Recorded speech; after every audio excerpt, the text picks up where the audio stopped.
Good morning, everyone. Welcome to Coffee with the Pastor. I hope you have your coffee.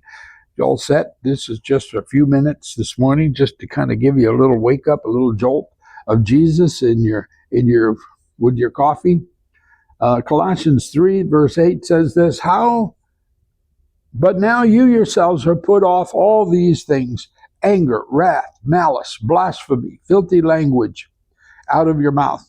Do not lie to one another, since you have put off the old man with his deeds, and have put on the new man, who is renewed in knowledge according to the image of him who created him, where there is neither Greek nor Jew, circumcised nor uncircumcised, barbarian, Scythian, slave nor free, but Christ all in all. So he's telling us we have to get rid of a lot of spiritual baggage.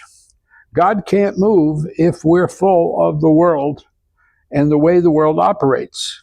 If you gossip, if you create dissension, wherever it is that is moving in your life, if that is what you're doing, then God can't move. You're pushing him out because there's no space for him to operate, because we have to make room for him. In 2 Kings, I love this verse.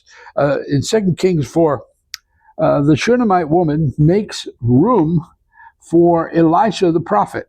And he says one day she passed by, and this woman persuaded him to eat and have food. So it was, as often as he passed by, he would turn in there to eat some food. And she said to her husband, "Look now, know this is a holy man of God who passes by us regularly. Please admit it's a small upper room on the wall, and put a bed in there, and a table and a chair and a lampstand. So it will be that whenever he comes, he can turn in there." And you say, well, that's really nice. No, it's amazing, because she understood a principle. If you make room for the man of God, God will make room for you. And at one point, Elisha keeps coming, and then he sees that her countenance has fallen, and he wants to know what's wrong, what's going on. And he finds out that her son has died. Well, he goes and raises her son, because she had made special room for him. If you make room for God, God will make room for miracles in your life. And that's what happened to the Shunammite. And now remember, a physical law says this: two things cannot occupy the same space at the same time. You can't sit in this chair. You can, if I'm in it, you can sit around this chair. You can sit on my lap. You can sit behind me, but you can't sit where I'm sitting. And that's, God is telling us that if you've got a room full of junk, I can't operate there, because there's no room for me. I have to make room for him. In Luke 19, this is the story of Zacchaeus. Now, Zacchaeus is short. Now, he's also the chief tax collector, so he's really not very well respected, and he's considered a thief. But he wants to see Jesus. I must see Jesus. So he runs ahead, because he's short, and gets up in a sycamore tree, which is the largest tree in Israel.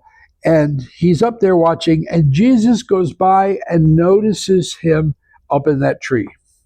And he says, "Zacchaeus, today I must stay at your house.